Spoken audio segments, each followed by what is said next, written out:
외교안보에 종착역은 없다. 지금부터 종착 토크 시작하겠습니다.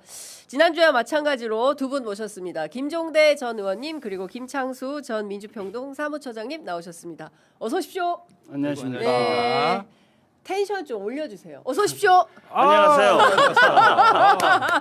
어서 오세요. 네, 어서 오세요. 네. 저희들이 이렇게 하는 이유가 있습니다. 네.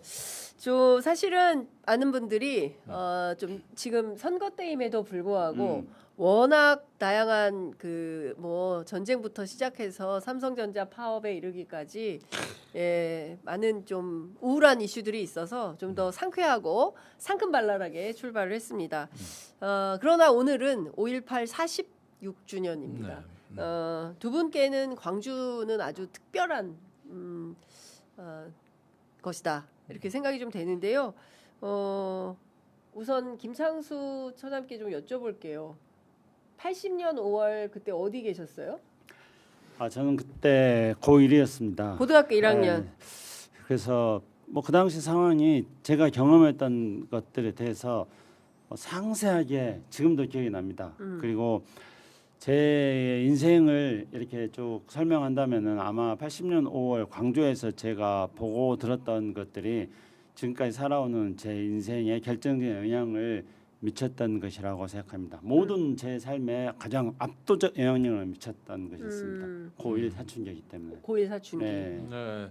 네. 이제 우리 창수 형께서 저런 말씀하실 때 우리는 저런 정서를 겪어본 적이 없잖아요. 네. 중고등학교 때 막 교장 선생님이 미션 스쿨인데 기도를 하는데 광주의 폭도들을 빨리 제압해 주시고 이렇게 전교생 앞에서 그래서 야 뭐가 좀 그냥 저런 어떤 그 폭동인가 보다 이렇게 소요 사태인가 보다 이런 정도로 했는데 이제 대학 와서 이제 광주에서 올라온 창수형 같은 분들 만나고 이런 게 이제 인생을 바꾸고 그 다음부터는 학업보다는 사실은 데모가 주업으로 바뀌는 계기가 됐죠. 그런 만큼 광주는 목적이자 지향이자 가치였다. 그것이 이제 우리 젊은 시절에 대한 강한 규정력을 형성하면서 우리의 인생을 또 바꾸는 어떤 증폭된 에너지였고 또 46주년이라 그러지만은 매년 살아나는 하나의 어떤 그 우리 공동체의 어떤 의미 체계고 그런 면에서는 광주라는 건 우리한테 영원한 숙제이자 미완의 어떤 역사라고 봅니다. 네, 아직까지도 그 해결되지 못한 그러니까 민주주의가 지금 제대로 정상화된 건가라는 생각을 하게 되는 게 이제 윤석열의 계엄. 그게 현타가 확 온 거고 그 이후에 그러면 국민의힘이 딱 끊고 잘못했습니다. 윤석열이라는 사람이 비상계엄을 한 건 정말 잘못된 거고 민주주의가 그 성장하는데 문제가 없도록 적극적으로 하겠다. 이게 보수 정치의 기본인데 여태까지 이 사람들은 윤어게인 이렇게 하고 있지 않습니까? 뭐 정진석 등장하고 뭐 이진숙 등장하고 뭐 등등등등 이런 상황이 벌어지는 건데 그냥 이렇게 가는 건지 어떻게 봐야 되는지 통찰이 있으실 것 같아요. 김창수 처장님. 양민을 학살한 거잖아요. 양민 학살이죠. 군인들이. 그래서 저는 그거를 용납할 수 없었습니다. 그래서 저는 이제 그 광주 당시에 도청 왼쪽에 상무관이라는 체육관이 있었습니다. 그 체육관에 그 당시 이제 시신들을 수습하는 그런 공간으로 체육관이 활용됐어요. 그래서 그 체육관에 저도 이제 가끔씩 들려서 그 시신들을 관에 이렇게 수습하는 그런 것들을 옆에서 이제 지켜보고 있었습니다. 그런데 그때 바로 거기서 시신을 수습했던 요새 말로 자봉을 했던 사람이 누구냐면은 문재학이라는 사람입니다. 소년이 주인공인 장대. 맨 앞에 나오죠. 그 일장에 이제 그게 나오죠. 근데 소년이 온다 소설에 나오고 나서 광주를 다룬 거니까 바로 저도 이제 구입해서 읽어봤는데 첫 페이지가 바로 그 부분인데 정대하고는 저하고는 동갑이에요. 근데 저는 이제 그때는 그걸 자세하게 몰랐습니다만 어쨌든 내가 상무관에 있었다가 나는 뭐 들락날락했는데 정대는 거기 있다가 자기랑 같이 있었던 사람들이 도청으로 들어가고 그래서 그 약속을 지켜야 된다는 그런 아주 상식적인 거죠. 그런 것 때문에 이제 들어가서 결국 다음 날 교련복 입고 시신으로 발견됐습니다. 근데 그 대목을 읽는데 도저히 읽을 수가 없는 거예요. 저는 거기에 있었었기 때문에. 그래서 안 읽었어요. 그리고 넘어가지가 않아요. 예. 그리고 이제 노벨상을 받고 나서 이제 다시 읽었죠. 그리고 읽고 이제 자세히 그 정대에 대해서 알아봤더니 제가 다니던 저는 이제 광주 동신고등학교를 다녔는데 바로 옆에 있는 학교에 다니는 저하고 동갑 나이 소년이었습니다. 그래서 이제 그때 그런 기억들이 그 정대와 저와의 그 관계가 다시 이제 연상이 되어지면서 저한테는 또 다른 의미로 다가왔습니다. 근데 지금 민주주의를 말씀하셨잖아요. 네. 그러면은 그 소년 정대가 문제학이 자기 죽을 수도 있다는 걸 알고 도청에 들어갔단 말이에요. 그거는 뭐냐면은 저는 몇 가지가 있다고 생각합니다. 우리가 넓게 말한다면은 시민들을 학살한 또 시민들을 무력으로 진압한 그런 어떤 그 반란 세력들에 대한 그 고등학생의 상식적인 저항이었다고 생각을 하고요. 그래서 이제 민주주의를 지키기 위한 그런 소년의 상식적인 행동이었습니다. 그런데 이제 그게 우리는 매번 그런 어떤 사람들의 상식적인 행동에 의해서 이 나라의 민주주의를 지켜오고 있지 않습니까? 그렇습니다. 촛불 때도 그랬었고 지난번에 탄핵 때도 계속 그랬었습니다. 근데 이제 지금 시점에서 우리가 지난번에 계엄을 겪으면서는 또 굉장히 다른 의미로 다가왔습니다. 그거는 우리는 이제 민주주의를 지키는 것으로 민주주의에 대한 시민들의 상식적인 민주주의 지키기 위한 시민들의 저항으로 생각을 했습니다만은 우리가 가장 많이 그때 이야기했던 거는 과거 역사가 오늘 현재를 살린다는 거 아니었습니까? 예. 그래서 이제 우리가 광주에 대한 경험은 현재 우리가 내란을 이겨내는 그런 힘이 되었고 그것이 우리 헌법 전문의 그 정신이 실린다거나 또는 우리가 5.18 46주년을 맞이해서 다시 광주에 대해서 우리가 얘기를 한다는 것은 우리의 민주주의를 지키고 그 과거의 역사를 허튼 것으로 묻어버리지 않고 네. 오늘의 우리의 민주주의를 지키며 또 상식적으로 생각하는 사람들의 정당한 권리를 보호해주고 이런 게 바탕이 됐을 때 또 오늘이 과거가 되었을 때 그 오늘이 또 우리 미래를 지켜줄 수 있는 거라고 생각합니다. 그런 점에서 본다면은 윤의견 세력들은 아직도 80년대 1979년 12.12부터 80년 그 과정에서 총을 들고 내란을 일으켜서 양민에게 총불을 겨눴던 그들의 그 정신 그들의 태도 만행 그거를 계승하고 있는 것으로밖에 볼 수 없는 것이죠. 그러니까요. 세상에 만행을 계승하는 사람들은 도대체가 그러니까 저는 이번 선거가 굉장히 중요하다. 그런 역사를 좀 그러니까 털고 좀 넘어가고 싶은데 끊임없이 그거를 붙들고 있으니까 넘어갈 수가 없어요.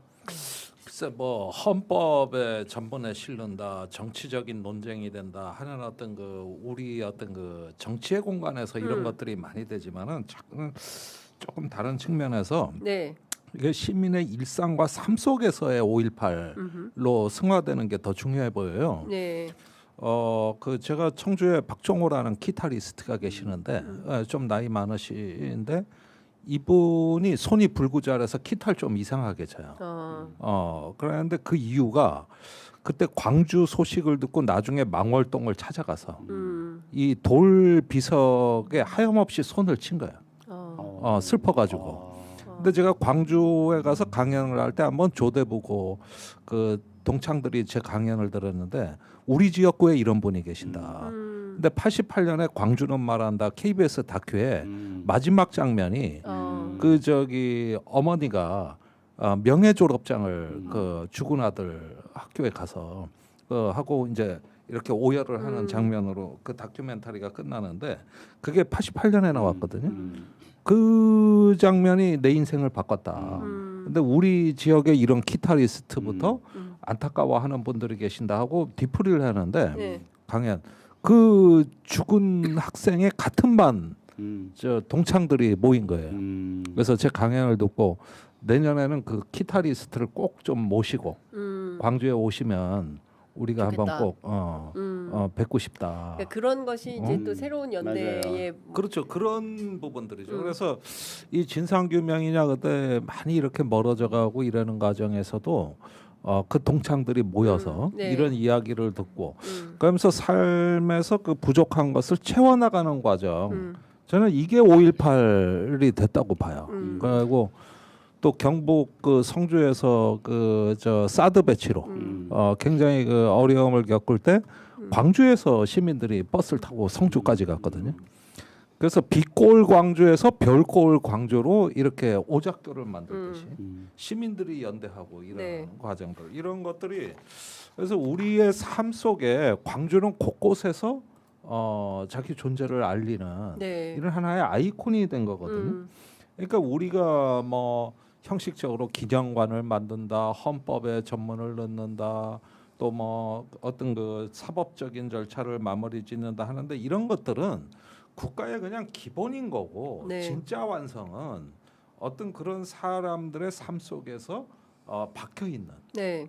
이런 어떤 그 우리의 문제를 접근해가는 게 바로 광주의 문제고 네. 사람의 문제라는 거 예. 이런 얘기를 좀 그렇습니까? 드리고 예.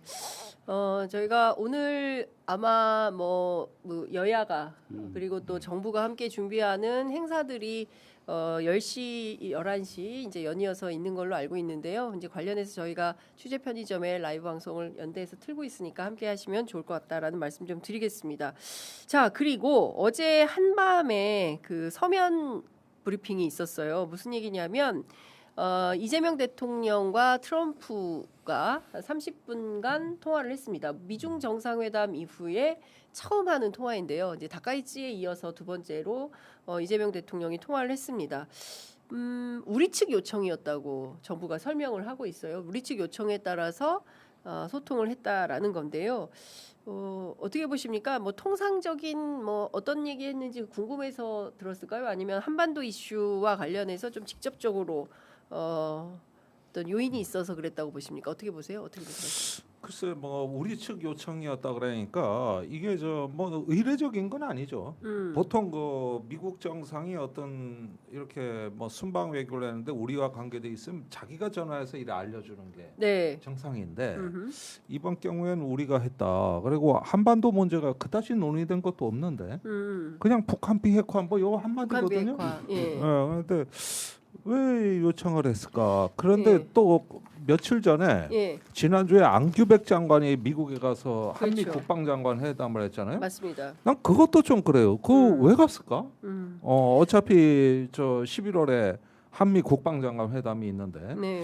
자꾸 최근에 우리가 미국에 뭔가 조금 이렇게 그 우리의 어려운 처지가 자꾸 이렇게 외부로 노출이 되고 미국하고 이제 협의를 해야 되는 뭔가 상황이 자꾸 발생하는 이게 뭐 남호 사건도 있었고 몇 가지 좀 이런 어떤 돌출적인 현안 때문이었나 하는 뒷배경이 예. 이게 몹시 궁금한 부분이죠. 근데 이제 언론 보도에 따르면 지금 그 위성락 위성락 안보실장이 KBS 봤습니다. 예, 어제 봤는데 저 핵잠 관련해서 뭔가 그 부분 진전. 진전이 있다 그랬는데 무슨 진전이냐고 앵커가 물으니까 그건 답 못한다 그랬어요. 그거는 보안이어서 답을 못하는 거 아니에요? 아니 그러니까 네. 핵잠에 대해서 우리가 걸림돌이라면 미 의회 반대, 법 개정, 예. 미국 에너지부라든가 그 비확산 반확산 부서들의 어떤 그 예. 의견들의 어떤 그 충돌, 예. 뭐 이런 걸 겁니다. 그거 말고 뭐 있겠습니까? 음. 그러니까 이런 부분에서도 어제 일부 진전이 있다 그랬는데 그게 뭔지는 못 밝히겠다는 굉장히 실망스러운 답변이고, 거기에다가 지금까지 저기 우리가 미국에 요청한 통화 스와프 해달라 그랬는데 뭐 그냥 곤란하다고 그러죠. 예. 핵잠 말고도 또 원자력 협정 얘기했는데 CR도 안 맥히죠. 거기에다가 한국에 있는 주한미군 전력 빼가지고 아니 지금까지 우리가 미국에 조금 동맹을 생산적으로 이끌어 보자고 하는 건설적 제안을 트럼프가 들어준 게 단 한 개라도 있습니까? 6개월간 그냥 립 서비스만 하고 지들 얘기만 하지. 그러니까 이런 부분들에다가 전시 작전권은 또 늦추자는 분위기고 그렇죠. 미국에서. 예. 그러니까 어제 위성락 그 안보실장이 나와서 이제 여러 가지 얘기를 하는데 들으면 들을수록 더 답답하다. 들을수록 더 답답하다. 더 답답하다. 그래서 어제 한번 그 재방송 보세요. 예. 뭐 얘기를 하는 것 같기도 하고 아닌 것 같기도 하고 이라는 게 예. 그 외교관들의 전형적인 그 기름장어식 화법. 예. 그러니까 이 배경에는 예. 미국이 자기들 얘기만 하지 호르무즈 해협부터 남호와 또 주한미군에 이르기까지 뭐 하나 한국 정부에 대해 가지고 도움이 안 되는 거예요. 어떻게 보세요, 김창수 소장님은? 지금 현재 미국의 대외 정책을 결정하는 거는 트럼프 대통령의 트루스 소셜이지 않습니까? 그러니까 미국 내에서 시스템을 통해 가지고 정상적인 정책 결정 과정에 의해서 정책이 결정되어진다기보다도 물론 이제 트럼프 대통령이 뭐 참모들의 의견을 듣기는 하겠습니다만은 트루스 소셜을 통해 가지고 자기 입장을 발표하는 것으로서 미국의 정책이 대외적으로 알려지고 또 거기서 결정되어지는 것들도 많이 있습니다. 그래서 사실은 이제 다른 중간 관료들이라든가 정책 결정 과정의 사람들은 그런 점 때문에 굉장히 어떤 당혹스러울 거라고 저는 생각을 하고 있습니다. 그래서 미중 정상회담이 사실은 엄청나게 중요한 역사적인 사건이었지 않습니까? 네. 그런데 이제 소문난 잔치에 먹을 것 없다. 뭐 그러니까요. 그런 평가가 이제 일반적인 평가였습니다. 그래서 미중 정상회담이 어쨌든지 간에 그 미국 정치와 대외 전략에 트럼프 대통령의 트루스 소셜이 결정적인 영향을 미친다는 것은 트럼프 대통령의 최종적인 판단이 다른 일반적인 대통령의 주가보다도 훨씬 더 어떤 막대한 영향을 미치고 있는 것이기 때문에 당연히 미중 정상회담 같이 지금 세계사적으로 중요한 변곡점에 있었던 그 회담에 대해서 알려지기에는 소문난 잔치 먹을 것 없다 했지만은 실제로 어떻게 되겠는지 네. 당사자인 트럼프 대통령과 우리 대통령이 직접 전화 통화를 해서 듣는 게 네. 가장 정확한 정보를 듣는 것이라 생각합니다. 그래서 이제 대통령 우리 측에서 요청을 했다고 생각합니다. 네. 근데 통상적으로 한다면은 이런 이제 중요한 회담이었고 그리고 한반도 문제가 논의됐기 때문에 미국의 어떤 관료들이 네. 브리핑을 해준 그러니까 백브리핑 같은 것들을 해준 거죠. 그래서 미국의 백악관이 우리 청와대에 또는 우리 미국 국무부가 우리 외교부에 이렇게 해줘야 됩니다만은 네. 이제 그들도 사실은 또 어떻게 해야 될지 그 시스템이 안 갖춰졌을 수도 있고 또 시간이 조금 더 필요할 수도 있고 그런데 네. 상황은 다급하고 그렇기 때문에 우리가 요청해가지고 직접 그 트럼프 대통령의 입장을 들었을 거다 생각합니다. 그리고 이제 그 트럼프 대통령의 입장을 듣기 바로 또 직전에 네. 다카이치가 또 계속 그 트럼프 대통령한테 다카이치는 또 그런 거 잘하지 않습니까? 네. 뭐 앵기는 거 국가원수한테 앵긴다고 표현하는 건 적절치 않습니다만 네. 이런 건 유튜브 때문에 가능한 거 아니겠습니까? 그래서 이제 다카이치는 트럼프하고 통화했습니다. 그런데 우리는 또 한일 정상회담을 앞두고 있잖아요. 그렇죠. 내일입니다. 그렇죠. 그렇기 때문에 당연히 다카이치만 미중 정상회담의 결과를 알고 한일 정상회담에 우리가 나서게 될 경우에는 우리가 한일 정상회담의 전략을 짜는 데 있어서 다카이치보다 한 수 아래에서 네. 당연히 전략을 짤 수밖에 없게 됩니다. 그런 여러 가지 상황들이 복합적으로 작용을 해가지고 우리가 요청을 했다고 생각합니다. 근데 이제 알려지기에는 세 가지로 알려졌습니다. 네. 그 하나는 이제 당연히 그 국제 정세, 뭐 이란 전쟁을 비롯한 뭐 국제 정세 문제가 논의가 됐겠고, 두 번째는 이제 한반도 문제, 세 번째는 이제 작년에 한미 정상회담에서 약속해서 그 이후에 이제 만들어졌던 팩트 시트에 관한 네. 거. 근데 팩트 시트에 뭐 여러 가지가 다 있는 거죠.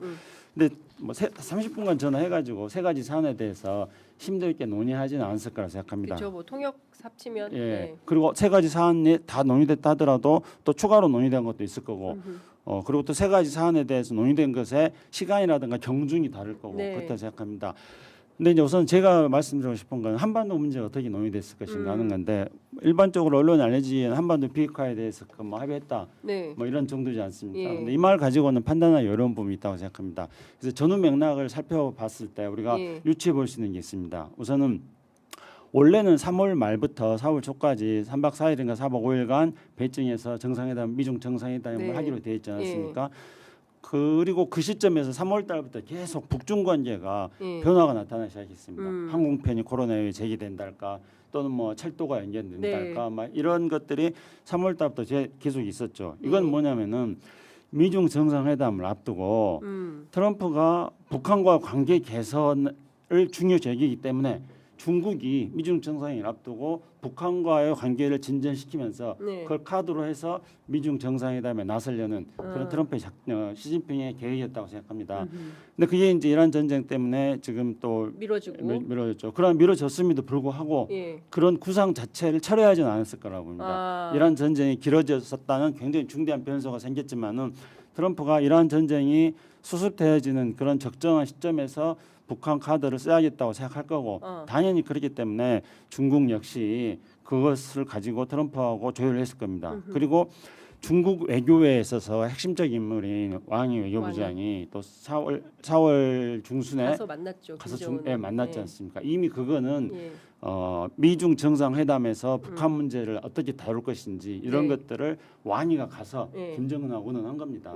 그렇기 때문에 거기서 논의됐던 사안들이 이번에 이제 트럼프하고 시진핑하고 뭐 여러 차례 만났는데 여러 차례 만났을 때 모든 내용을 다 상세하게 설명하지는 않지 않습니까? 더군다나 결론이 맺어지지 않는 진행 중인 상황이라든가 계획을 하고 있는 것은 그냥 이것만 하고 있다고 말하는 거지 상세히 설명을 하지 않습니다. 그래서 이번에 미중 정상회담에서 세 가지 이슈를 다뤘다 했습니다만 특별히 저는 한반도 문제에 대해서 얼마나 심도 깊게 다뤘는지는 제가 판단하기는 어렵습니다만은 그러나 한반도 비핵화에 대해서 뭐 논의했다 이것보다는 훨씬 더 심도 있는 논의는 있었을 거다 그렇게 생각합니다.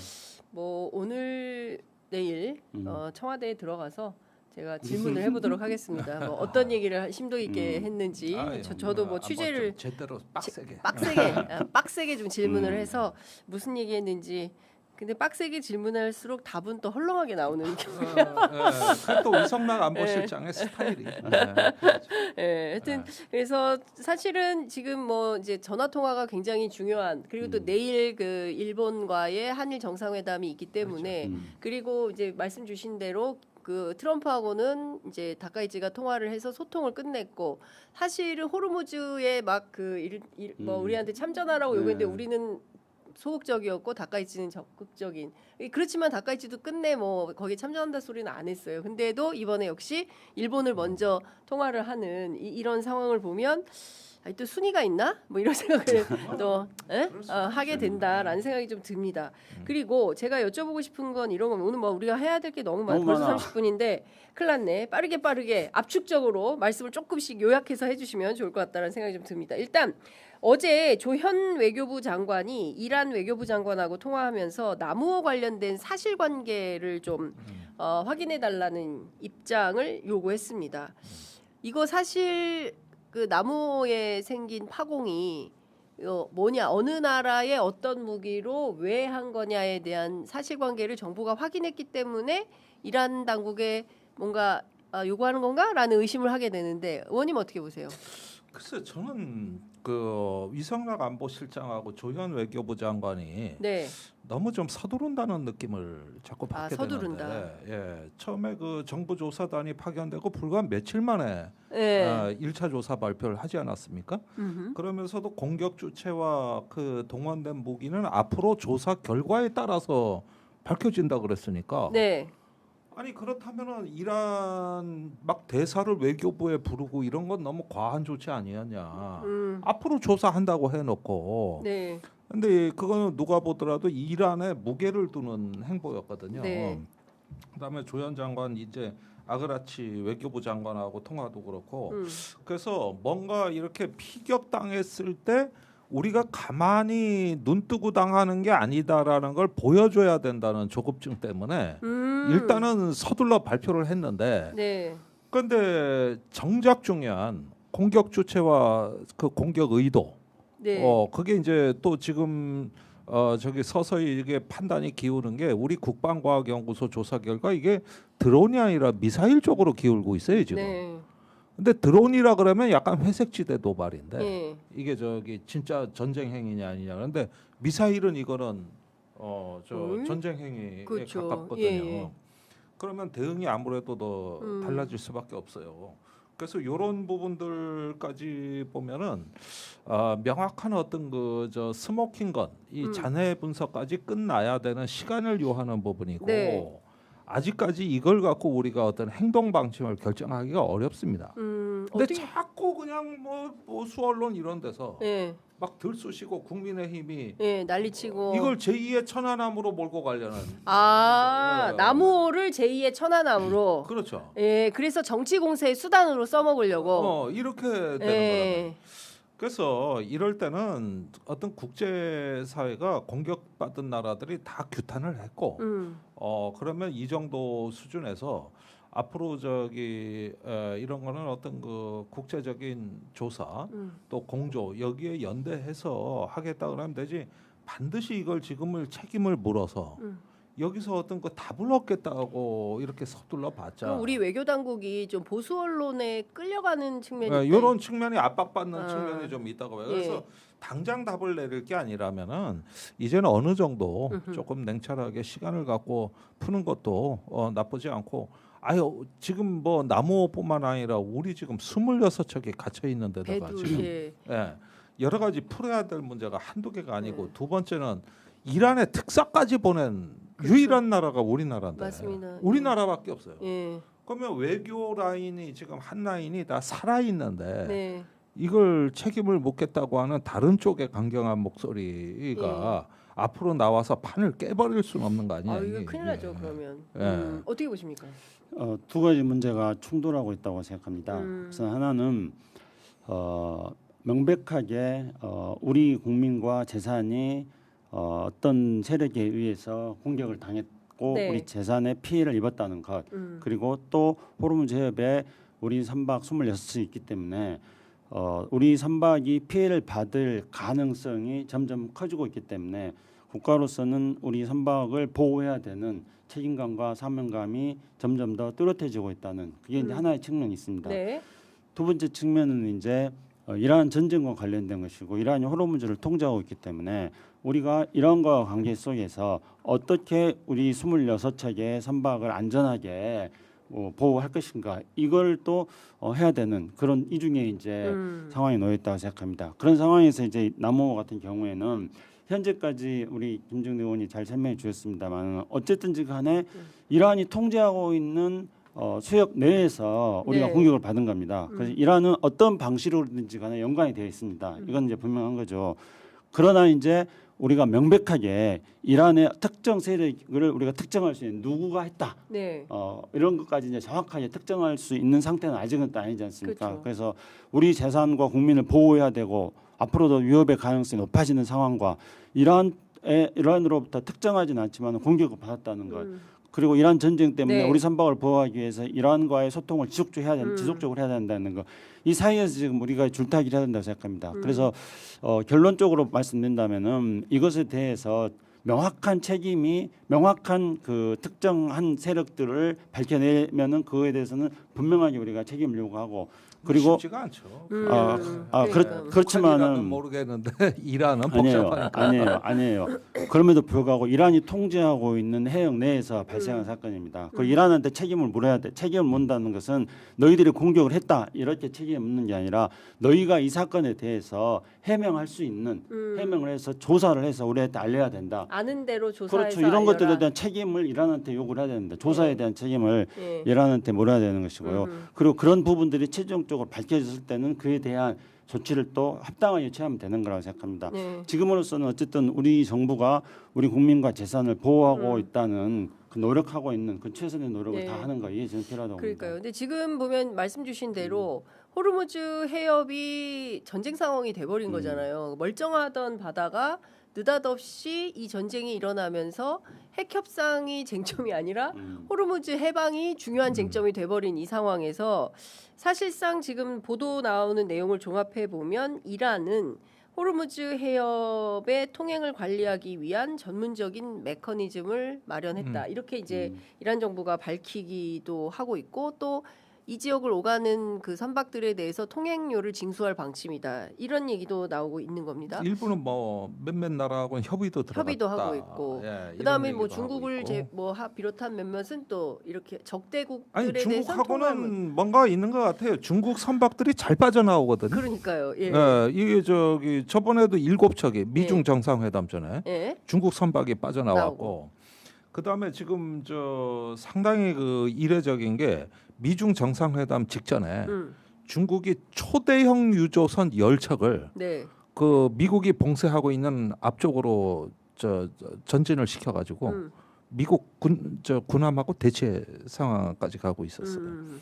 근데 정상회담이 끝나자마자 그 해양 그 봉쇄를 하고 있던 트리폴리 해병 강습단을 미국이 철수시켰습니다. 그래가지고 지금은 오히려 중국이 밀고 들어가는 형국이고 네. 그다음에 해협 봉쇄 이런 것들을 군함을 시켜서 하다가 이제 지쳐가지고 지금은 헬기하고 헬기. 전투기로 공중에서만 하고 있어요 미군이. 예. 그래서 지금 호르무즈 해협에서 미중 대치가 임계 상황까지 가고 있다. 이게 미중 정상회담에서 놓치고 있는 큰 그림이거든요. 예. 만약에 미중 정상회담 이후에 대만 문제나 이런 이란에 대한 협조 문제로 미국이 갈등을 겪으면 어떻게 되느냐? 이 유조선들이 밀고 들어가는 거죠. 그리고 막아봐 이렇게 하는 건데 인해 전술로 초대형 유조선 10척을 포함해서 대형 상선단 중국의 CCSS라고 하는데 600척이 지금 대기 중이에요. 저 호르무즈 해협 입구에서 예. 대기 중입니다. 600척.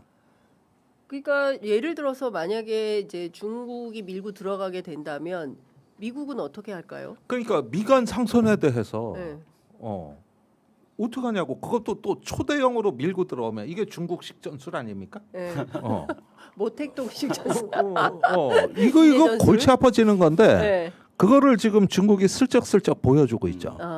그런데 이게 미중 정상회담 전에 급증이 됐는데 네. 이쪽 해역에 그러니까 벌떼같이 몰려들었는데 이걸 언론에서 놓친 거예요. 중국이 양면 전술을 쓰는 거죠. 그랬는데 다행히 트럼프가 예. 대만 문제에 물러서는 모습을 보이니까 예. 시진핑이 만족하고 공세를 안 취하고 있는데 네. 만약에 며칠 내로 이란을 재공격할 가능성이 부상이 되고 대만에도 미국이 예정된 무기 수출을 한다. 예. 이래 되면은 중국이 뭔가 행동으로 옮길 수 있는 한 가지를 보여줬다고 봐요. 아니 근데 이제 오늘 언론에서 많은 보도들이 나오고 있는 게 실제로 지금 트럼프 같은 경우에는 우방의 안보마저 판돈 취급하고 있다. 뭐 중앙일보가 오늘 이제 그런 보도를 했는데 다 썼지 뭐.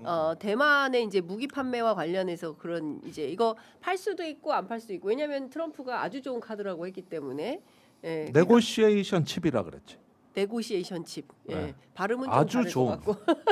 아주 좋은 예. 네고시에이션 칩이다. 그러니까 만약에 이제 이 미중 정상회담에서 아무것도 해결된 게 없는 상태로 빈손으로 끝났고 그리고 호르무즈 해협의 긴장은 더욱더 극대화되고 거기에다 대만 문제까지 겹쳐가지고 예를 들어서 트럼프가 대만에 무기 제공을 하는 무기 판매를 한다거나 하면 이거는 일촉즉발의 상황으로 가는 건가? 갑자기 걱정이 확 드네요. 어떻게 보세요? 아니 트럼프하고 시진핑은 어떤 나름대로 이번 협상 과정에서 특징을 보여줬습니다. 그러니까 트럼프는 트럼프는 역시 비즈니스맨이구나. 그렇지만은 그냥 뭐 단수 낮은 비즈니스맨은 아니다. 네. 그 다음에 시진핑은 공산당 당수구나를 보였습니다. 그러니까 저는 그걸 보면서 김대중 대통령이 생각났습니다. 김대중 대통령이 이야기를 할 때 분명히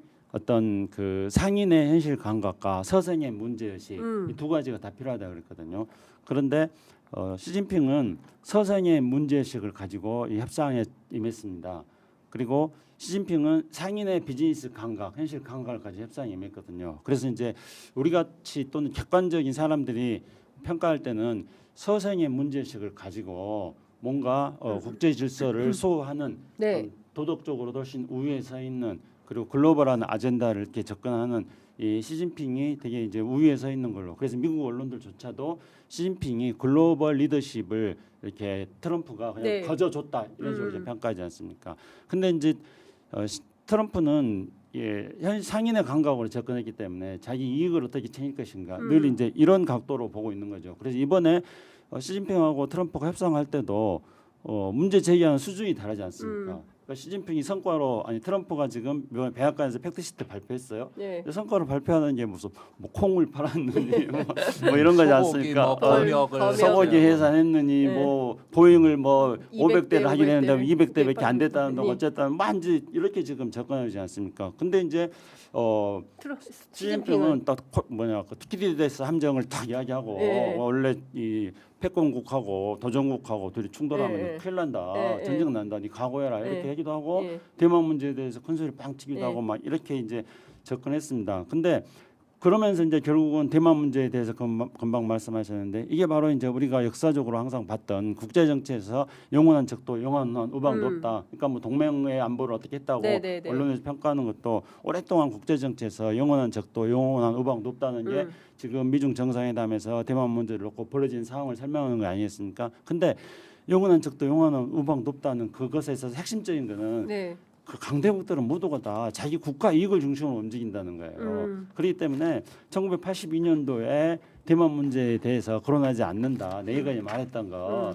대만 문제에 대해서 그러니까 중국과 협의하지 않는다고 내각이 말했던 거를 트럼프가 뒤집어 버렸다는데 트럼프한테는 하나도 중요하지 않습니다. 그거. 그래서 트럼프가 그렇게 답변하지 않습니까? 그거 옛날 일 아니냐고. 네. 그래서 트럼프는 자기의 국가 이익에 도움이 된다고 생각하면 뭐든지 할 사람인 것이죠. 그래서 이제 실제로 팩트시트라든가 언론에 발표됐던 것 말고 지금 트럼프가 뭘 챙기려고 하고 있는지 이런 네. 것들을 보는 한 트럼프의 전략을 보는 측면이 필요하고 그다음 시진핑은 분명히 지금 2027년 자기 또 공산당 그 집권 4기를 또 네. 내심 계산을 하면서 공산당 당수답게 그레이트 비전을 지금 만들어가고 있을 거예요. 그런 흐름들 속에서 지금 양자가 만나기 때문에 양자의 계산법이 다른 거예요. 지금 서로가. 예, 그러니까 이를테면은 지금 시진핑 입장에서는 미국 중심의 국제 질서를 그 새로운 부상으로 새롭게 부상하고 있는 중국 중심으로 세계를 재편하려는 전략적 과제를 하고 있는 반면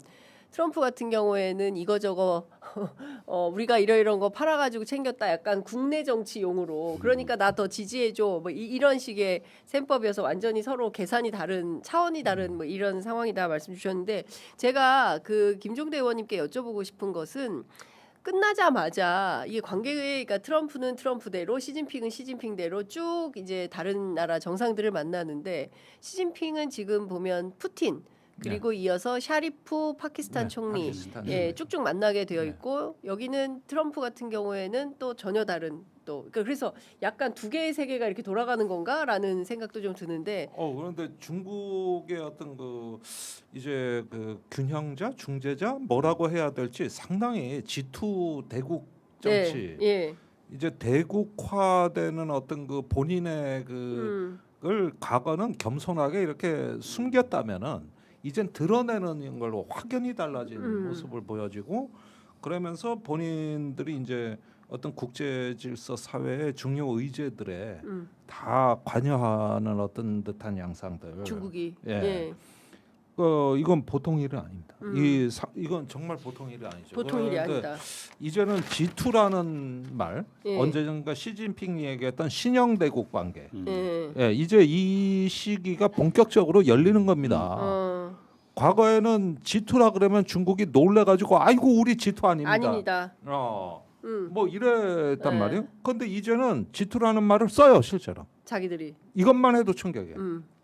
거기에다가 이제는 어떤 대국화된 이러면서 그 배경에는 이제 중화 문명이라는 독자적 문명 사상 이게 있고 이러면서 미국의 대체제로서 이렇게 등장하는 모습이 여러 군데서 국지적으로 나타나고 있다.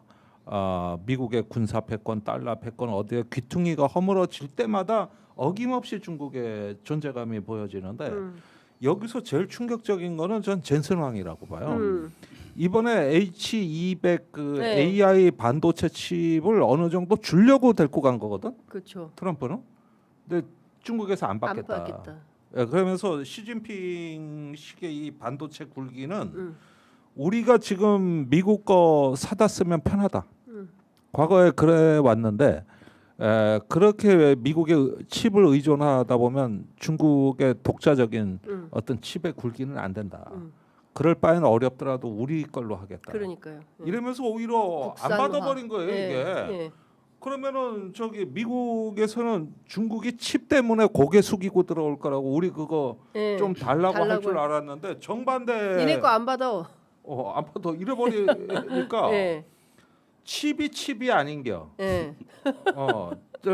이 둘 다 칩이네. 어. 칩이 그냥 감자 칩이 되고 만 게.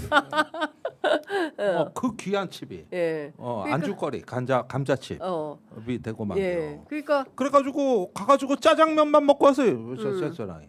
그 뒷골 못 가가지고. 그러니까 국수는 맛있게 먹더라.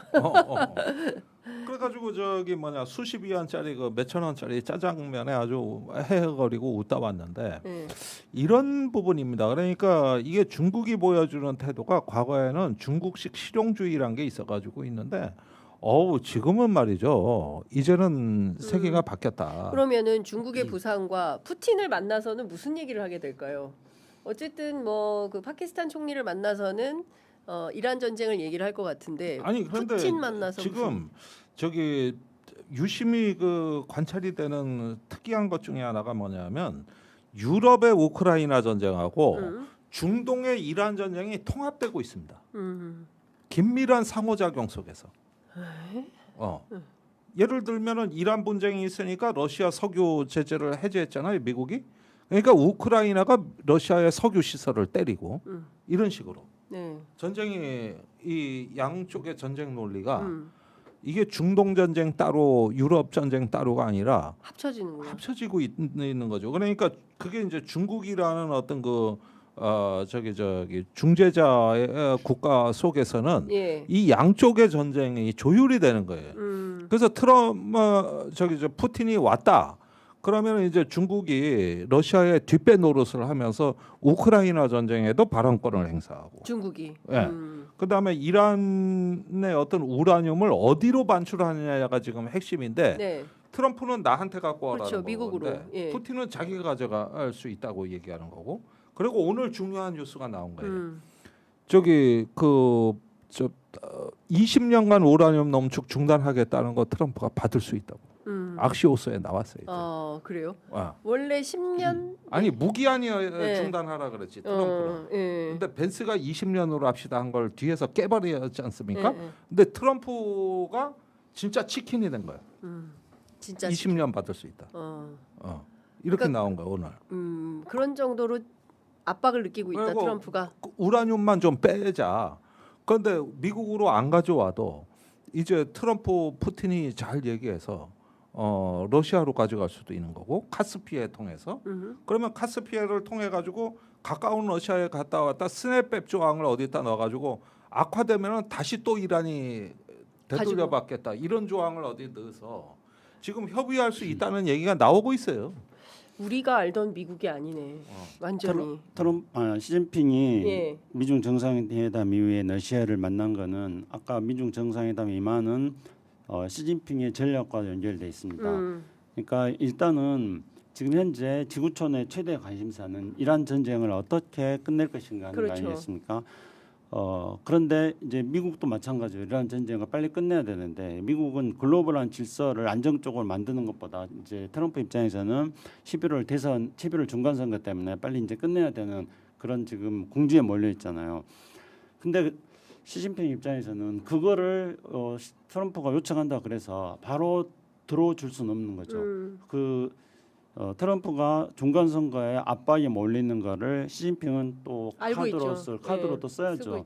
그래서 바로 들어주지는 않는 중국도 만만되니까 또 저기니까 그 상대방의 약점이 있으면 또 그걸 또 파고들고 이런 전략을 쓰기 때문에요. 그러면은 푸틴하고 만난다는 거는 이제 가장 중요한 거는 역시 이란 전쟁을 트럼프의 요구와 압력에 의해서 하는 게 아니라 중국과 러시아가 이란 전쟁을 마무리하는데 어떤 중재라든가 역할을 하겠다. 저는 이제 이런 의도를 가집니다. 그렇게 하는 거는 시진핑이 트럼프에게 이번에 제시했던 거, 그러니까 특히리 대해서 함정이라는 것을 이야기를 했는데 그러면 이제 신형 대국론을 지금 김정대 운영에서 지금 다시 이야기하고 있습니다. 그런데 이 맥락을 봐야 되는데요. 신형 대국론은 시진핑 일기에 오바마 만났을 때 2013년도에 캘리포니아의 써니랜드라는 데 가가지고 미중 정상회담 하면서 그때 이제 신형 대국이다. 미국과 중국이. 그러니까 과거에 이제 미국과 러시아는 구형 대국이었다. 근데 이제 미국과 중국이 새로 신형 대국이 됐다.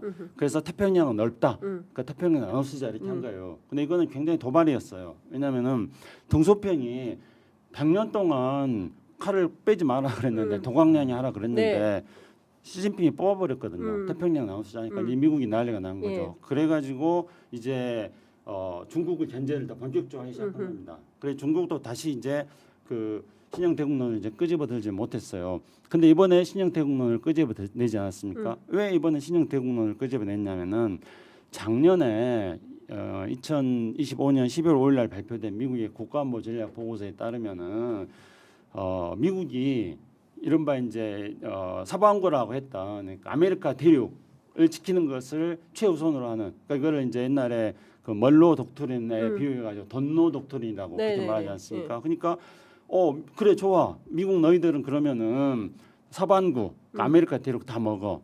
그래서 시진핑이 이제 신형 대국을 이야기한 거는 태평양은 넓으니까 나눠 먹자. 서태평양은 내 거다. 네. 이제 이건 거죠.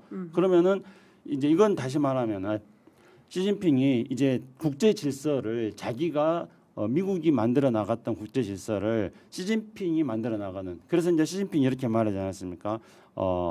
중국 뭔가 위대한 중국을 만든다는 거 하고 네, 막아는 공존할 수 있다. 공존할 수 있다. 똑같은 거예요. 그러니까 서로 자기네들 입장에서 미국 메이크 아메리카 그레이트 어게인인데 시진핑도 똑같아요. 시진핑이 제1기 때 중국몽을 이야기할 때 위대한 중국의 부흥이었거든요. 근데 똑같은 거예요. 그러니까 이제 어떻게 본다면은 트럼프는 서반구 그리고 시진핑은 이제 서태평양 이렇게 해가지고 시진핑이 2013년도에 이야기했던 태평양 넓으니까 나눠 먹자 이거를 하는 지금 찬스로 시진핑 보는 겁니다. 그걸 하기 위해서 이제 시진핑의 접근 방법은 뭔가 이 허물어지는 국제 질서를 러시아하고 손잡고 국제 질서를 다시 재건하면서 이란 전쟁도 끝내고 그러면서 중견 국가들하고 연대도 강화하고 약소 국가들한테 이렇게 지원도 하고 이런 방식으로 해서 중국의 리더십을 다시 만들겠다. 이런 게 이제 시진핑의 전략에 밑바닥에 깔려 있으면서 푸틴을 만나는 거다. 그렇게 보고 있습니다. 자, 그러면 여기서 중요한 건 이제 유럽의 역할 같은 건데요. 유럽은 그러면 어떻게 나올 거냐? 중국의 부상을 그냥 반기고만 있을 것 같지는 않은데. 근데 이제 유럽 입장에선 충격적인 거는 중국의 그런 태도보다도 그런 중국의 태도를 트럼프가 용인하는 듯한 이게 더 황당하고 빗장을 푸는 듯한. 그래서 일각에서는 신가스라테프트 조약이냐 뭐 이런 얘기도 나오고. 뭐 비슷한 원리인데. 그러니까 유럽의 입장에서 보면은 여러 차례 이제 미국에게 귀싸대기를 얻어맞고 그다음에 저 중국하고 저렇게 짬짬이가 되고 이러는 것들을 보면은 상당한 어떤 그 불안 내지는 이제는 배신감의 영역으로 진입을 했죠.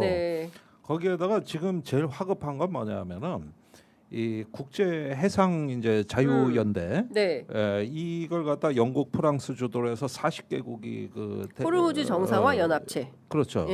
만들어가지고 국방장관 회담도 하고 있고 차관보 회의도 하고 있고 이렇게 해서 40개국을 모은 사실상의 국제 기구로 이게 만들어지고 있거든요. 근데 여기서 미국을 배제하고 있단 말이에요.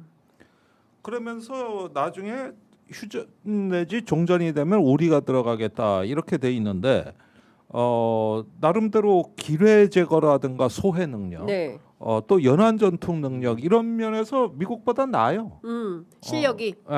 지금 이 연합체가 그렇게 해서 준비를 해놨는데 우리도 여기 들어가 있습니다. 우리도 한국도. 들어가 있어요. 그런데 트럼프가 이런 걸 또 싫어해. 저기 뭐냐 별로 존중을 안 한단 말이에요. 그래서 이미 이제 분열은 시작이 된 거고 그렇게 보면은 유럽 입장에서는 중국의 어떤 그런 저런 도발적인 거에 트럼프는 양보를 했다. 이미 등을 보였다. 등을 보였다. 트럼프가. 그러니까 이제 미국만 믿고 갈 수도 없다. 유럽 입장에서는 우리도 뭔가 자구책을 마련해 보자. 일종의 이제 중견국 연대. 그것이 바로 중견국 연대와 또 호르무즈 연대. 그다음에 자체 방위비 증액, 그다음에 자체 이제 에너지 공급망 재구성 이런 부분인데 이런 것들 AI 정책도 따로 만들고 이런 것들이죠.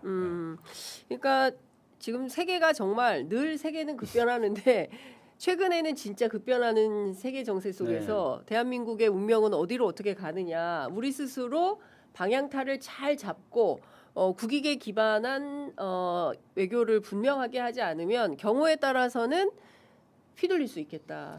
그래서 세계가 변한다 그랬는데요. 뭐가 변하는지를 봐야 됩니다. 그러니까 우리가 늘 세계는 변한다 그랬어요. 사실 변하죠. 근데 지금 변화는 과거에 우리가 변화라고 말했던 것과 완전히 차원이 다른 변화.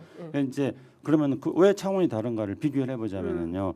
20세기 초반은 전쟁의 시대였습니다. 그렇습니다. 1차 대전, 2차 대전까지 전쟁 시대였고 1950년대까지 전쟁 시대였지 않습니까? 그러다가 이제 그 이후에 냉전이 시작된 거예요. 그 냉전이 시작돼서 1950년부터 냉전이 시작돼 가지고 1990년까지 냉전 40년이 된 거예요. 그리고 이제 1990년대 전후로 해가지고 이제 사회주의권 붕괴하고 그러면서 이제 탈냉전에 30년이 그렇죠. 된 거예요. 예. 그 탈냉전에 30년이 굉장히 중요한 시기입니다.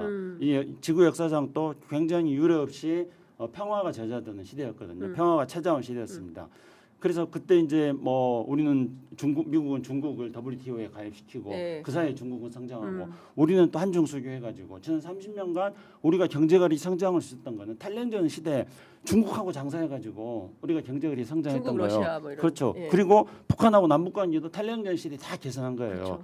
그런데 지금은 뭐냐면은 그냥 변한다 그래서 뭐 미국의 정책이 뭐 누가 정권이 바뀌고 뭐 다카이치가 새로 등장해서 만일간 이런 차원의 변화가 아니라 네. 이제는 축이 바뀌는 그렇죠. 30년간 유지되었던 예. 그래서 세계를 비교적 안정적으로 또 비교적 평화롭게 예. 세계를 유지시켰던 탈냉전 30년 이제 끝났어요.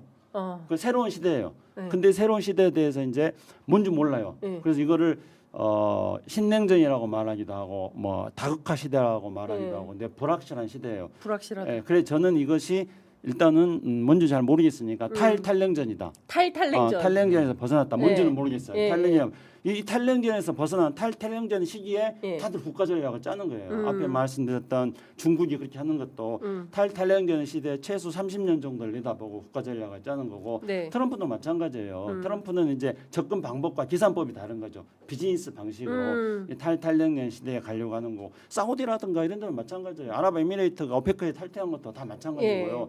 김정은이 지금 남북 대화 안 하려고 하는 것도요. 예. 그냥 단순하게 무슨 뭐 윤석열이 했던 남북 관계 그런 게 싫고 예. 그래가지고 또 조금 더 시간을 벌고 미국하고 접근하고 뭐 이런 차원이 아니고 그 탈냉전 시대에 맞는 북한의 새로운 국가 전략을 지금 북한을 짜고 있기 때문에 김정은이 지금 우리하고 두 개의 국가를 이야기하고 지금 네. 그런 상황이거든요. 그래서 이 세계는 변한다 그랬는데 네. 이 변화는 이제는 변곡점이 달라졌다. 아. 그리고 이 새로운 이제 탈냉전의 새로운 때 우리 전략을 뭘로 짜야 돼요? 뭐냐. 적어도 30년에 우리 전략을 짜야 돼요. 그러니까 국가 비전에 뭐 단기적으로 뭐 사실은 이재명 정부 5년 우리는 이렇게 짜잖아요. 네. 왜냐하면 자기들이 맡아서 정권을 유지한. 그렇지만 말씀 주신 대로 30년, 50년, 100년. 네. 중국은 100년 전략을 짜잖아요. 일단 시작을 하면. 근데 우리도 시간 좀 개념이 길죠. 좀 길게 우리도 좀 근데 이렇게 해도 또 선거 끝나면 또 다 바뀌니까. 아니 그래도 윤석열의 자유라는 이념에 기반한 접근보다는 네. 이재명 시대 실용을 내건 일단은 조금 더 유연한 접근법이 지금은 먹혀들고 있는 건 맞아요. 네. 예, 그런 점에서 이재명 정부가 이제 지나친 가치와 이념 중심에서 조금 더 세계의 어떤 우리 어떤 이익 중심으로 이렇게 한번 생각을 바꿔보자. 네. 왜 구태 어디 목매야 되는가? 그다음에 무언가 분명히 규정해야 되는가? 이런 부담을 덜어가면서 좀 나름대로는 잘 관리를 해온 것 같아요. 네. 그런데 앞으로 예기치 않은 변수가 너무 복잡해가지고 이걸 다 관리할 수가 없습니다. 큰일이네. 다 관리할 수가 없어요. 예를 들어서 지금 부동산, 주식 이런 것들로 해가지고 어느 정도 지금 지방선거 앞두고 회복의 그 메시지를 주면서 지지율을 올려왔단 말이에요. 네. 그런데 이 기조가 유지된다는 보장이 있냐고. 뭐 유가에서 탈이 날지 전쟁 위협이 어디서 날지 뭘 날지 하니까 계획을 세워도 어마어마한 변수들에 얼마든지 휘둘릴 수가 있거든요. 네. 그래서 이럴 때는 이제 2기 국정의 비전을 지금부터 고민을 해야 되는데 저는 실용을 넘어서 네. 어떤 그 생존을 위한 우리 나름대로의 결기 그러면서 중견 국가로서 강인한 생존 의지 속에서 어떤 우리의 어떤 자산 인프라를 최대한 어떤 우리 스스로의 국가 중심으로 네. 이렇게 결집해 나가는 네. 그런 국정 기조가 나와야 된다고 봐요. 그러면 게 단순히 뭐 어떤 저 과거와 같은 생존 논리가 아니라 그런다면은 우리가 이제 국방에서도 자주화 네. 하고 공급망이나 제조업에 있어서도 우리의 어떤 전략 생존 자산들을 갖다가 확실하게 일단 확보해 네. 들어가는 아하.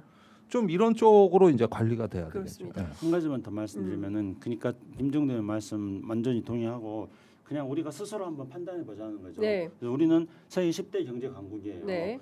그다음에 우리는 지금 문화적으로는 완전 세계를 선도하고 있어요. 그렇습니다. BTS 지금 뭐 이번에 난리죠. 예. 멕시코 뭐 미국 가가지고 그 뭐 서방구를 트럼프가 잡겠다 그랬는데 서방구를 BTS가 잡고 있어요 지금. 서방구는 BTS가 잡았다. 예. 그리고 이제 그 김정도 말한 것처럼 우리 이제 국방 능력도 세계 5위권. 이런 거. 그래서 이걸 바탕으로 해서 그러니까 우리는 옛날에 이제 우리 김정도 의원이랑 저랑 항상 그랬을 때 우리는 항상 그 개도국 개발 도상 국가라 그랬거든요. 개도국, 그래서 이제 예. 중진국의 상위권으로 도약하는 게 우리의 목표였어요 옛날에. 예. 근데 이제 우리는 어느 날 갑자기 예. 우리가 선진국이 지금 됐거든요. 예. 그러나 우리가 갖춰야 될 게 뭔가 그 현재 우리가 가지고 있는 이 국가 역량과 우리의 수준 위치에 따라서 우리의 전략을 어떻게 짜야 될 것인가. 네. 그리고 우리가 가지고 있는 가장 확실한 자산은 뭐냐면 우리 민주 시민이에요. 맞습니다. 우리 시민들을 우리는 가지고 있는 것. 그래서 네. 이러한 것들을 우리가 가지고 있는 예. 이거에 대해서 우리가 정확하게 평가하고 이 우리 자산을 가지고 우리 국가 전략을 다시 짜서 앞으로 탈탈냉전에 몇십 년이 될지 모르겠지만 그때 네. 대한민국이 정말 우뚝 서는 그런 나라가 되었으면 합니다. 그렇습니다. 예. 저 고등학교 때 우리 선생님들이 그런 말씀 많이 하셨어요. 야, 우리가 기름이 나니? 뭐 비옥한 옥토가 많아가지고 뭐 농사지면 다 뭐 사시사철 농사지을 수 좁고. 있니? 땅은 좁고 사람은 많고 산은 높고 자원 없고. 자원도 없고 공부 열심히 해라. 그래서 공부 열심히 한 공부 덕택이 열심히 된 거예요. 공부 열심히 해라. 장윤선 니네가 기자 지금 재산이다. 유튜브 예. 열심히 해가지고 그쵸? 우리나라 이렇게 된 거예요. 재산이 지금 큰 거예요. 이렇게. 예, 한국에 가진 거라고는 너희들밖에 없으니 니네들이 열심히 공부해서 이 나라의 일꾼이 되는 거 말고는 방법이 없다. 그 말씀 많이 하셨거든요. 선생님 말씀이 맞네. 그러니까 훌륭하게 잘 자랐죠, 선생님. 아니, 그러니까 이런 것 같아요. 말씀 주신 대로 지금 뭐 이제 여전히 우리가 이제 강소국 반열에는 든 거 아니겠습니까? 그렇게 봐야 되겠죠. 네. 완전 뭐 작은 소국은 아니고 소국은 강중국 강중국 정도 되는 거 아니겠습니까? 근데 여기서 우리의 미래를 스스로 우리가 짜지 못하게 되면 이거는 자주권이 있는 나라라 할 수 없는 거기 때문에 특히 저는 그냥 국내에서 지금도 댓글창에 막 갈등하고 계시는데 예, 좀 그 다 좀 내려놓고 뭐가 중심이냐. 지금 국제관계의 변화를 좀 읽으면서 우리가 지금 집중하고 만들어가야 할 역사의 내용이 뭔지 이제 그걸 중심에 놓고 했으면 좋겠어요. 그냥 서로 헐뜯고 그러지 마시고 예, 그랬으면 맞습니다. 좋겠습니다. 자, 지금 11시 6분 지나고 있는데요. 아까 들어온 소식 소개해드리도록 하겠습니다. 사측이 삼성전자 노동조합을 상대로 낸 가처분 신청 결과가 나왔는데요. 삼성노조 파업 금지해달라라는 거예요. 근데 관련해서 일부 인용 결정을 내렸습니다. 평시 수준은 유지해야 한다라는 결정이 나왔고요. 10시부터 시작된 2차 사후 조정 협의가 오늘 안에 결론이 날지 뭐 어떻게 될지는 모르겠습니다만 극단적인 파업까지 가지 않도록 모든 관계자들이 적극적인 노력을 통해서 해법을 좀 내야 되지 않나 싶습니다. 그리고 오전 11시부터 광주 5.18 기념식 진행 중인데요. 이재명 대통령도 참석해서 진행 중인 걸로 알고 있습니다. 저희가 방송이 끝나면 바로 이어서 5.18 기념식 함께 여러분들 시청하실 수 있게 준비하도록 하겠습니다. 두 분 말씀은 오늘 여기까지 들을까요? 끝으로 꼭 하시고 싶으신 말씀 한 말씀씩 듣고 마무리하겠습니다. 아니 오늘 뭐 여러 가지 워낙 뉴스가 많아 그러니까, 제대로 다 못 정상 한일 따라왔는데 정상회담 얘기도 못했어요. 예, 조금 더 국제 뉴스를 예. 여러분들이 이제 평소보다는 조금 더 이렇게 학습한다는 느낌으로 한번 뉴스를 보시면 좋겠고 교양. 그렇죠. 예. 그래서 조금 국제 뉴스에 좀 할애를 많이 하셔야 된다. 예, 그렇습니다. 예, 그래서 자꾸 감각을 키우시는 걸 권해드리고 싶습니다. 예. 한일 정상회담도 조금 다루는 게 필요한데 네. 시간이 그리고 이제 또 내일 북한 여자 축구단 또 그렇습니다. 와서 수원에서 네. 경기하는데 그것이 가진 그것도 의미도 여쭤봤네요. 이야기해보고 할 게 많았습니다. 예. 근데 어쨌든 마지막으로 한 말씀 하라 그러니까 이 귀한 시간에 꼭 한 가지 이야기를 하고 싶습니다. 1980년 5월 달에 5월 21일인가요? 그때 공수부대가 발포를 했을 때 시민군이 생존권 저항권 차원에서 남쪽으로 내려와서 무기고를 털었습니다. 나주경찰서 금성동 파출소 무기고를 털었는데 그때 금성동 파출소를 지키고 있었던 분이 저희 아버지입니다. 네. 파출소 소장님이셨어요. 소장은 아니요, 그 밑에 네. 있었는데요. 네. 그래서 이제 그 이후에 광주 청문회 같은 거 하고 광주에 대한 여러 가지 이야기가 나올 때 이제 물론 이제 기록이 있어가지고 우리 아버지가 증인으로 나왔을 필요는 없었습니다. 왜냐하면은 발포가 시민군의 무기고 공격보다도 더 빨랐다. 네. 그렇기 때문에 시민군의 무장은 폭도가 아니다. 정당방위다. 이게 성립이 된 거예요. 네. 그때 이제 우리 아버지가 저한테 증언을 분명히 하셨거든요. 시간이 이제 무기고 털린 시간이 발포 네. 이후다. 근데 그게 이제 당시에 이제 파출소에서 예. 그 기록이 있으니까 그렇죠. 그 기록이 이제 광주 청문회 때 증거가 돼가지고 우리 김종대 의원이 고등학교 선생님들한테 교장 선생님한테 광주 시민을 폭도라고 들었던 그것이 폭도가 아니라고 밝혀진 게 50 청문회 때였거든요. 네. 그때 이제 그 파출소에 있으면서 그 기록을 다 하셨던 그 많은 경찰관들 그분들의 수고 그분들이 기록을 남긴 덕택에 광주는 이제 폭도가 아니라 시민들의 정당한 저항이었다 이렇게 이제 밝혀졌고 그리고 이제 그 이후에도 틈만 나면은 우리 아버지는 그 농민들과 나주에 농민회 같은 네, 쓰거든요. 네, 네. 농민들이라든가 뭐 여러 가지 분들하고 만나서 이제 제가 나주에 내려가면은 그 지서 예. 면 지서 같은데 파출소죠. 거기에서 이제 동네 할아버지들 모여가지고 서울 예. 소식 같은 거 토론하고 그랬습니다. 왜 이 말씀 드리냐면은 김정두 의원이 아까 말했던 것들이 조금 가슴에 남아서 그러는데요. 광주는 국가적으로도 마땅히 해야 됩니다. 그러나 또 이렇게 시민들이 끊임없이 우리 아버지 같은 경찰관이 네. 그리고 농민들이 또 학생들이 이렇게 끊임없이 그 광주를 잊지 않고 지키기 위해서 노력했던 것이고 그래서 저는 46주년을 맞이하면서도 그 시민들의 연대 그리고 시민들의 어떤 권리 그리고 시민들의 정치적 능력의 향상 이런 것들이 우리가 조금 전에 선진국으로 우리가 도약하기 위한 국가 전략을 짜야 된다고 했는데 우리의 가장 중요한 자산은 바로 그런 상식을 가지는 시민들의 연대다 이런 생각이 들기 때문에 광주 46주년과 우리 국가 전략과 다 연결돼 있다 네. 이 말씀을 마지막으로 드리고 싶습니다. 네. 감사합니다. 그 말씀 주신 거 뭐 반복하지 않아도 다 가슴에 새기실 거라고 생각하고요. 그걸로 지금까지 우리가 대한민국이 성장해 왔다라는 생각이 좀 듭니다. 두 분 말씀은 오늘 여기까지 듣도록 하겠습니다. 말씀 잘 들었습니다. 고맙습니다. 네, 감사합니다.